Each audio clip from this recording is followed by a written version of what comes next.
नमस्कार सभी को। मैं doctor Neha, practising doctor at Bharat homeopathy. आज की इस वीडियो में हम बात करेंगे कि एक किडनी पेशेंट अपनी लंच की डाइट में क्या क्या ले सकता है। सीकेडी यानी क्रोनिक किडनी डिजीज़ एक ऐसी बीमारी जिसमें आपकी बॉडी में टॉक्सिन्स की मात्रा बढ़ती रहती है और ये इसलिए होता है क्योंकि आपकी जो किडनी है वो अपना काम अच्छे से नहीं कर पा रही है। आपकी किडनी का काम होता है टॉक्सिन्स को फिल्टर करके पेशाब के रास्ते बाहर निकाल देना। किसी भी कारण से अगर ये काम किडनी ठीक से नहीं कर पा रही है तो हमें अपनी डाइट में ऐसी कोई भी चीज़ इंक्लूड नहीं करनी है जिसकी वजह से आपकी किडनी के ऊपर लोड हो। एक तो वो पहले से ही ठीक से काम नहीं कर पा रही है, तो हम लोगों को इस तरीके की डाइट फॉलो करनी है कि आपकी टॉक्सिन जो बॉडी में बिल्डअप हो रहा है वो कम से कम बिल्डअप हो। उसके लिए आपको इस चीज़ का ध्यान रखना है कि आपको जो भी डाइट लेनी है वो लो पोटाशियम, लो सोडियम और लो प्रोटीन डाइट हो। हमारे इंडियन कल्चर में जो लंच जो होता है वो अच्छे फुलफिलिंग होना चाहिए, उससे पेट भरना चाहिए, क्योंकि लंच के बाद आप सीधा जाके डिनर करते हैं तो बहुत लंबा गैप होता है लंच में और डिनर में। तो एक फुलफिलिंग डाइट आपको लेनी है जिससे आपके लंबे समय तक पेट भरा भरा महसूस हो। उसके लिए आप गेहूं का सेवन कर सकते हैं।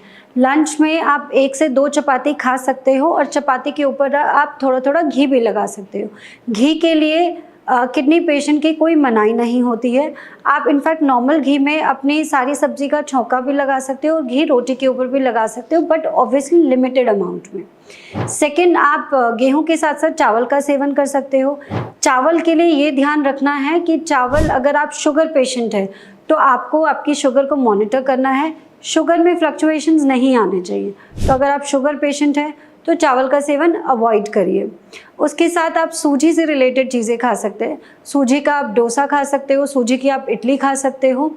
उसके साथ साथ आप दलिए, गेहूं से दलिया भी बनता है तो आप दलिए का भी सेवन कर सकते हैं। ये जो ग्रेन्स मैंने आपको बताए हैं इससे पेट थोड़ा लंबे समय तक भरा रहता है। सेकंड, हम बात करेंगे वेजिटेबल सोर्सेज की। तो वेजिटेबल्स में आपको ऐसी वेजिटेबल्स चूज़ करनी है जो कि लो इन पोटाशियम हो, लो इन फॉस्फोरस हो। कहने का मतलब है वो सारी सब्जियां जो ज़मीन के नीचे उगती हैं उनका सेवन आपको नहीं करना है क्योंकि उनमें पोटाशियम की मात्रा ज़्यादा होती है।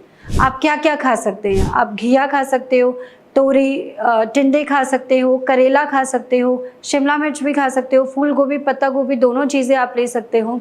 इन सारी चीज़ों को बनाना है। मैंने इतने सालों की प्रैक्टिस में ये रियलाइज़ किया है, किडनी पेशेंट को जैसे ही पता लगता है कि हमको किडनी बीमारी है वो एकदम उबला हुआ खाना शुरू कर देते हैं, कोई स्पाइसेस भी नहीं डालते हैं, बिल्कुल एकदम बॉइल्ड वेजिटेबल्स।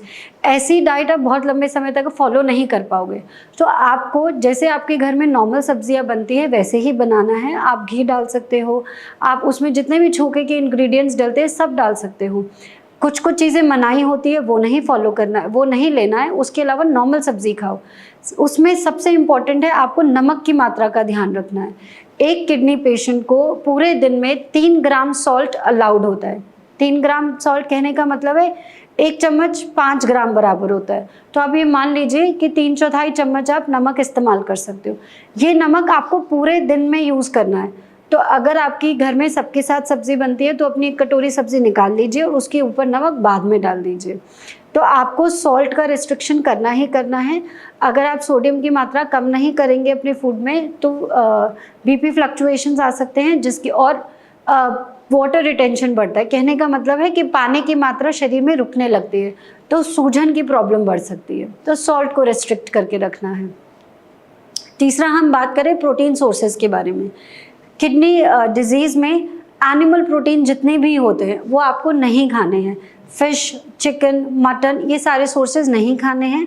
एक तो इन सारे प्रोटीन से बॉडी में प्रॉब्लम क्रिएट होने लगती है, एसिडोसिस होने लगता है। इन सारे प्रोटीन के ब्रेकडाउन से एसिड की मात्रा ज़्यादा बनती है। तो इसकी बजाय आप क्या खा सकते हो? आप दालें खा सकते हो। आप एनिमल प्रोटीन में सिर्फ आप एग का सेवन कर सकते हो। तो आप दोपहर में एग की करी बना सकते हो और लगभग सारे मूंग दाल है, अरहर दाल है, छिलके वाली मूंग दाल है, ये सारी चीज़ें आप खा सकते हो। बस दालों के बनाने का तरीका थोड़ा अलग रखना है। ऐसे लोग जो बहुत ज़्यादा फ़िश पसंद करते हैं, स्पेशली जो कोस्टल एरियाज़ में रहते हैं, महाराष्ट्र साइड में, वेस्ट बंगाल साइड में, ऐसे लोगों को हम एडवाइस करते हैं कि पूरे हफ्ते भर या 10 दिन में में आप एक छोटी फ़िश खा सकते हैं। इससे ज़्यादा फ़िश का सेवन नहीं करिएगा।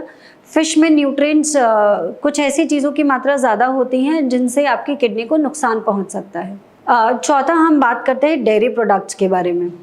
अगर आपको खाने के साथ दही या छाछ या लस्सी किसी चीज़ की भी आदत है तो आपको वो कंज्यूम नहीं करनी है। अब फिर भी आपको लगता है आप बहुत आदी हैं और आपका क्रिएटिनिन बहुत ज़्यादा नहीं है, 3-4 के आसपास है, तो आप 2 चम्मच दही को पूरा 1 गिलास पानी भर के उसको डाइल्यूट करके पी सकते हो, उसमें कोई प्रॉब्लम नहीं है। इसके अलावा किसी भी तरीके की शुगर से बनी हुई लस्सी या बहुत ज़्यादा सॉल्ट वाला मट्ठा ये सब नहीं पीना है। इनफैक्ट दही भी लेना है तो 2 चम्मच से ज़्यादा नहीं। ये वीडियो सुनने के बाद फिर भी आपको कोई डाउट है, कोई कन्फ्यूजन है कि लंच में और क्या हम खा सकते हैं, या आपके लोकल एरिया में कोई खाना है जिसके बारे में स्पेसिफिकली आपको जानना है, तो आप हमारी टीम से कॉन्टैक्ट कर सकते हैं and we will be there to help you. Thank you.